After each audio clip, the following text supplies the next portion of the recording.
سوال اٹھایا جاتا ہے کہ میرے آقا صلی اللہ علیہ وسلم کا وصال کیسے ہوا، آقا صلی اللہ علیہ وسلم کا جنازہ کس نے پڑھایا، آقا صلی اللہ علیہ وسلم کو غسل کس نے دیا، آقا صلی اللہ علیہ وسلم کو کفن کس نے پہنایا، آقا صلی اللہ علیہ وسلم کے تدفین کے مراحل کس نے کیے، اس کے بارے میں کچھ روایات کا خلاصہ آپ کو عرض کرنے کی کوشش کروں گا۔ توجہ سے یاد رکھیے گا، لوگ نہ جانیں اس کے بارے میں کیسی من گڑت کہانیاں بیان کرتے ہیں، آقا صلی اللہ علیہ وسلم نے ایسے کیا، آقا صلی اللہ علیہ وسلم کا یہ معاملہ ہوا۔ تو جو روایات میں آتا ہے، حضرت جابر بن عبداللہ اور حضرت عبداللہ ابن عباس، یہ وہ جلیل القدر صحابی ہیں کہ جنہوں نے میرے آقا صلی اللہ علیہ وسلم کے سامنے زانو تلمذ طے کیا اور آقا صلی اللہ علیہ وسلم سے دین کو سیکھا۔ آپ دونوں احباب رضی اللہ تعالی عنہم، آپ احباب ارشاد فرماتے ہیں کہ ایک دن رسول اکرم نبی مکرم صلی اللہ تعالی علیہ وآلہ وسلم نے حضرت بلال حبشی رضی اللہ تعالیٰ عنہ کو حکم دیا کہ سب کو نماز کے لیے بلاؤ۔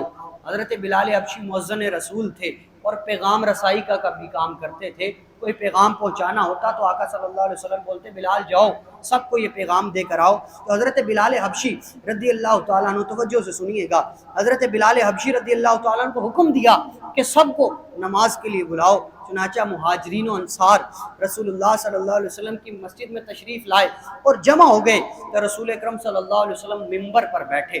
آپ نے ارشاد فرمایا، اللہ عز و جل کی حمد و ثنا کی، پھر ایسا خطبہ ارشاد فرمایا کہ اس کو سن کر لوگوں کے دل ڈر گئے اور آنکھوں سے سیل اشک رواں ہو گئے، آنکھوں سے آنسو جاری ہو گئے۔ پھر ارشاد فرمایا، لوگو تم نے مجھے کیسا نبی پایا ہے؟ اللہ کا نبی اپنی زندگی کا آخری خطبہ ظاہری وصال کے بعد، وصال ہونے لگا ہے، اپنی ظاہری زندگی کا آخری خطبہ ارشاد فرما رہا ہے، لوگو مجھے تم نے کیسا نبی پایا؟ اللہ اکبر۔ پیارے آقا صلی اللہ علیہ وسلم نے جب یہ ارشاد فرمایا تو صحابہ کرام نے عرض کی، اللہ آپ کو جزائے خیر دے، آپ سب سے بہترین نبی ہیں، ہم پر آپ نے باپ سے بڑھ کر لطف و کرم فرمایا، بھائی کی طرح ناصح اور شفیق بنے، آپ نے اللہ کے پیغامات ہم تک پہنچا دیے، ہم تک اس کی وحی پہنچا دی، آپ اپنے رب کے راستے کی طرف حکمت اور اچھی نصیحت کے ساتھ دعوت دینے والے نبی ہیں، ہماری طرف سے آپ کو اس سے بہتر اور افضل اجر عطا کیا جائے گا، جو جزا وہ کسی اور نبی اور امت کو نہیں اللہ دے گا، اللہ وہ آپ کو عطا فرمائے گا۔ رسول اکرم صلی اللہ علیہ وسلم نے پھر ارشاد فرمایا، اے مسلمانوں کے گروہ، میں تمہیں اللہ کی اور اپنے حق کی قسم دیتا ہوں جو میرا تم پر ہے، میری طرف سے کسی کو کوئی تکلیف پہنچی ہو تو وہ کھڑا ہو کر مجھ سے بدلہ لے لے۔ اللہ اکبر۔ اللہ کا نبی ممبر پر کھڑے ہو کر ارشاد فرما رہے ہیں، لوگوں اگر تمہیں کوئی مصیبت پہنچی، مجھ سے کوئی تکلیف پہنچی ہو، اذیت پہنچی ہو، تم میں سے اٹھ کر مجھ سے وہ بدلہ لے لے، وہ کھڑا ہو کر مجھ سے اپنا بدلہ طلب کر لے۔ آقا صلی اللہ علیہ وسلم نے دوبارہ قسم دی، پھر بھی کوئی کھڑا نہ ہوا، تیسری بار قسم دی تو اے مسلمانوں کے گروہ، تم میں سے جو چاہے مجھ سے بدلہ لے لے، اپنا قصاص لے لے۔ تو صحابہ کرام میں سے ایک بزرگ صحابی حضرت عکاشہ رضی اللہ تعالیٰ عنہ کھڑے ہو گئے۔ پیارے آقا صلی اللہ علیہ وسلم کے پیارے صحابی کھڑے ہوئے اور حضور کے سامنے پہنچ کر عرض گزار ہوئے، میرے ماں باپ آپ پر قربان ہو جائیں یا رسول اللہ، آپ بار بار قسم نہ دیں تو ان میں سے کسی چیز پر اقدام کرنے کی ہم میں جرت پیدا نہ ہوتی۔ ایک غزوے میں ہوا یوں، اب حضرت عکاشہ عرض کر رہے ہیں کہ آقا صلی اللہ علیہ وسلم ایک غزوے میں ہوا یوں کہ آپ نے ہمیں شامل کیا غزوے میں اور اللہ نے ہمیں فتح عطا فرمائی اور اپنے نبی صلی اللہ علیہ وسلم کی ہم نے مدد کی، ہم واپس لوٹ رہے تھے کہ میری اونٹنی آپ کی اونٹنی کے قریب ہو گئی، میں نیچے اترا تاکہ آپ صلی اللہ علیہ وسلم کی پنڈلی مبارک کو چوم لوں، آپ صلی اللہ علیہ وسلم نے شاخ اٹھا کر میرے پہلو میں، میری بغل کے نیچے مجھے وہ شاخ لگا دی، میں نہیں جانتا کہ آپ نے جان بوجھ کر ماری یا آپ نے جان بوجھ کر نہیں ماری۔ تو حضور صلی اللہ علیہ وسلم نے فرمایا، میں تجھے سے اللہ کی پناہ لاتا ہوں، اس بات سے اللہ کی پناہ لاتا ہوں کہ اللہ کا رسول تمہیں قصدن مارے۔ اے بلال، حضرت فاطمہ الزہرا کے گھر جاؤ اور پتلی لمبی شاخ لے کر آ جاؤ۔ اللہ اکبر۔ حضرت عکاشہ موجود ہیں اور آقا صلی اللہ علیہ وسلم نے بولا جاؤ ایک پتلی لمبی شاخ لے کر آؤ، اور حضرت عکاشہ کے ہاتھ میں دی اور فرمایا لے لو مجھ سے بدلہ۔ اللہ اوپر صدیق اکبر کھڑے ہو گئے، فاروق اعظم کھڑے ہو گئے، اپنے بطن سے کپڑا ہٹا کر کہنے لگے، اے عکاشہ تم مجھے مار مار کے زخمی کر دو، لیکن اپنے ہاتھ کو رسول اللہ کی طرف مت بڑھانا، اپنے ہاتھ کو اللہ کے نبی کی طرف مت بڑھانا۔ حضرت عکاشہ نے کوئی جواب نہیں دیا۔ میرے آقا صلی اللہ علیہ وسلم آگے بڑھے تو حضرت عکاشہ فرمانے لگے کہ اللہ کے نبی، جب آپ نے مجھے چھڑی ماری تھی میری کمر رنگی تھی، آپ بھی اپنے بدن سے کپڑا ہٹائیے۔ اللہ اکبر۔ حضرت عکاشہ نے اپنے کپڑے، حضرت پیارے آقا نے جب اپنا کپڑا ہٹایا تو آقا صلی اللہ علیہ وسلم کے قریب ہوئے حضرت عکاشہ، صحابہ کرام کی آنکھیں نم ہو چکی، وہ منظر دنیا دیکھنے لگی تھی کہ غلام اپنے آقا سے بدلہ لے رہا ہے۔ اللہ اکبر۔ جیسے ہی قریب ہوئے میرے آقا صلی اللہ علیہ وسلم کے بدن کو بوسہ دے کر پیچھے ہٹ گئے، کہا میری غیرت اس چیز کو گوارا نہیں کرتی، میں رسول اللہ کو آگے بڑھ کر بدلہ لوں۔ ارے میری خواہش تو یہ تھی کہ میں جیتے جیتے میرے آقا صلی اللہ علیہ وسلم کی کمر کو چوم لوں، ان پاک نبوت کی مہر کو چوم لوں جو اللہ نے آپ کو عطا فرمائی ہے، اس لیے میں نے یہ عمل کیا۔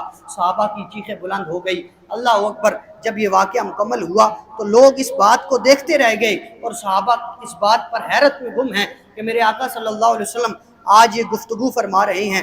تو اللہ تبارک و تعالی، حضرت علی بن ابی طالب رضی اللہ تعالیٰ عنہ کھڑے ہوئے اور آپ نے فرمایا اے اللہ کے نبی، ہم نے آپ کو کامل و اکمل پایا، آپ نے ہر حق کو ادا کیا۔ یہ بات بلند کی تو پھر آقا صلی اللہ علیہ وسلم کے جب وہ صحابی والا معاملہ مکمل ہوا، حضرت عکاشہ صف میں شامل ہو گئے۔ اسی دن رسول اکرم صلی اللہ علیہ وسلم بیمار ہو گئے۔ میں تو یہ کہوں گا بیماری میرے آقا صلی اللہ علیہ وسلم سے برکت سمیٹنے کے لیے آقا کے قدموں میں حاضر ہو گئی۔ آقا صلی اللہ علیہ وسلم 18 دن علیل رہے۔ بیمار رہنے کے بعد آقا صلی اللہ علیہ وسلم اس دوران صحابہ کرام حاضر ہوتے، میرے آقا صلی اللہ علیہ وسلم کی عیادت کرتے۔ اتوار کا دن آیا تو مرض نے شدت اختیار کی، پھر پیر کے دن مرض نے اور شدت اختیار کی۔ اللہ نے ملک الموت کو حکم دیا کہ جاؤ میرے حبیب صلی اللہ علیہ وآلہ وسلم کی بارگاہ میں حاضر ہو اور ان کے پاس بڑی پیاری صورت میں حاضر ہونا اور ان کی روح بڑی نرمی سے قبض کرنا۔ حضرت ملک الموت نے ایک اعرابی کی صورت میں دروازے مقدسہ پر ہاتھ لگایا اور اس کو کھٹکھٹایا۔ اللہ کے نبی کی شان تو دیکھیے، حضرت اسرائیل روح قبض کرنے آ رہے ہیں لیکن ادب سے دروازے پر دستک دے رہی ہیں۔ اللہ اوپر دستک دی، اجازت طلب کی۔ حضرت عائشہ نے فرمایا اے فاطمہ، تم اس شخص کو جواب دے دو کہ حضرت سیدہ فاطمہ الزہرا رضی اللہ تعالیٰ عنہ نے فرمایا اے اللہ کے بندے، اللہ تیرے آنے کا تجھے اجر دے، رسول اللہ کی طبیعت ٹھیک نہیں، تو یہاں سے چلا جا۔ حضرت اسرائیل نے پھر اجازت طلب کی، کیا میں اندر آ سکتا ہوں؟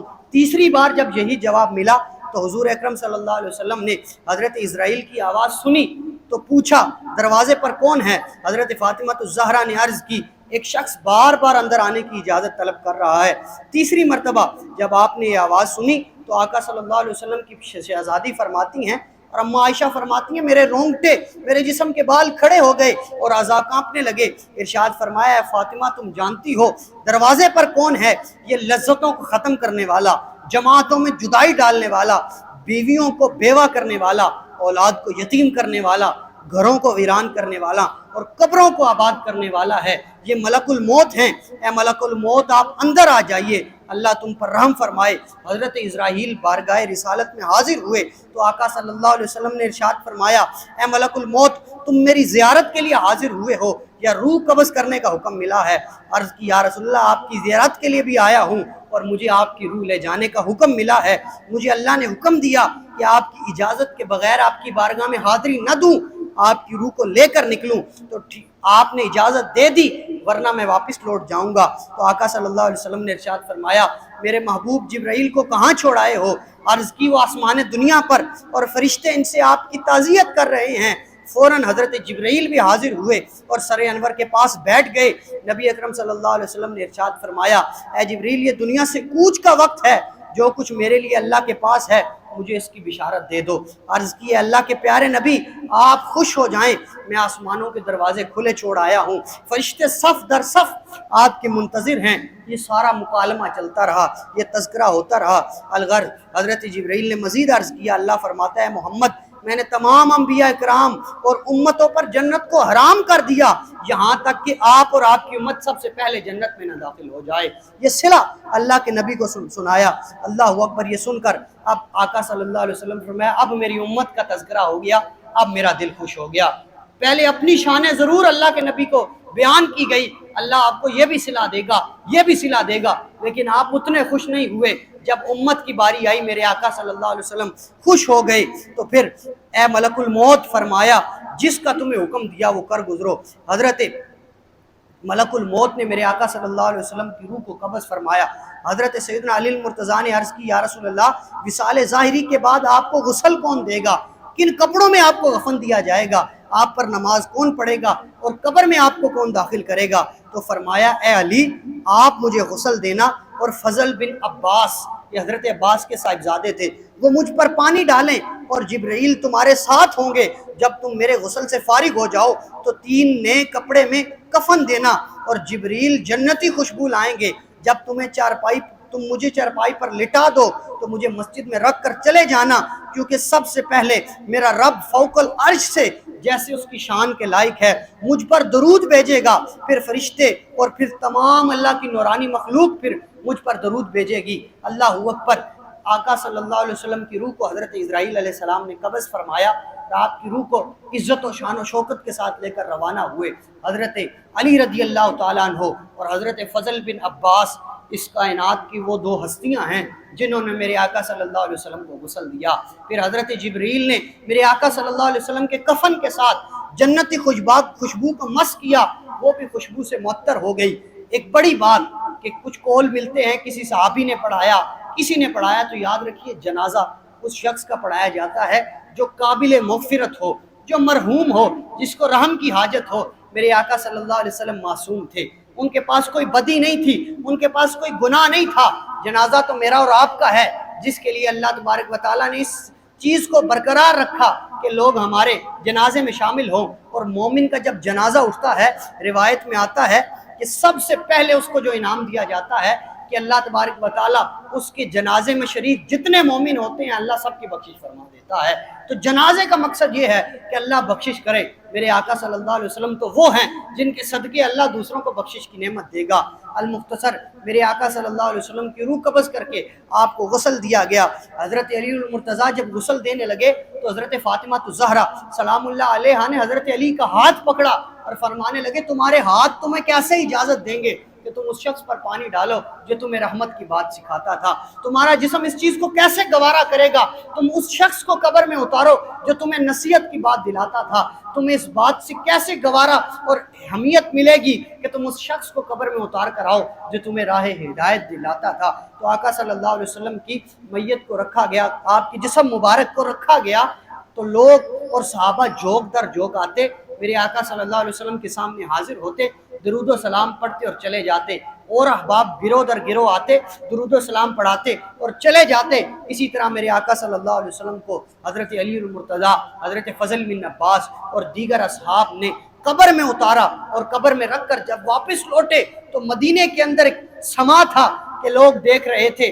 آج وہ شخص، وہ ایسا سما تھا، نہ اس سے قبل نہ اس کے بعد اس دنیا میں کوئی ایسا وقت آیا ہے کہ امت محمدی پر ایسا غم آیا ہو جو اس وقت آیا تھا۔ میرے آقا صلی اللہ علیہ وسلم کو قبر میں اتار کر صحابہ واپس لوٹ آئے۔ تو یہ وہ چیز تھی جو اللہ کے نبی کو بھی پہنچی، اللہ نے تمام احباب کو پہنچایا۔ اور 6 ماہ بعد میرے آقا صلی اللہ علیہ وسلم کی پیاری صاحبزادی حضرت فاطمہ الزہرا، جن سے میرے آقا صلی اللہ علیہ وسلم نے فرمایا تھا کہ اے میرے پیاری شہزادی، میرے گھر میں سے سب سے پہلے جو میرے پاس آئے گا وہ آپ ہوں گی۔ تو 6 ماہ بعد حضرت فاطمہ الزہرا، اللہ تبارک و تعالیٰ نے آپ کو وصال عطا فرمایا، آپ کی وفات ہوئی اور آپ اس دنیا سے رخصت ہوئی۔ اور جب آپ کا جنازہ اٹھا تو علی المرتضیٰ اس قدر روئے کہ اصحاب نے پوچھا آج اتنے رونے کی وجہ کیوں ہے؟ یہ موت تو ہر ایک شخص کو آنی ہے۔ تو آپ نے فرمایا، لوگوں، خالی آقا کی شہزادی اس دنیا سے نہیں گئی، بلکہ ایک اور ہاتھ اس دنیا سے چلا گیا ہے جو راتوں کو اٹھ کر اپنے نانا کی امت کے لیے دعائیں کرتا تھا۔ وہ ہاتھ اس دنیا سے آج چلا گیا ہے۔ اللہ تبارک و تعالیٰ ہمیں بھی مرنے کی تیاری کرنے کی توفیق عطا فرمائے، اور ہر لمحہ ان پاک ہستیوں سے محبت کرنے کی توفیق عطا فرمائے۔ وآخر دعوانا ان الحمد للہ رب العالمین۔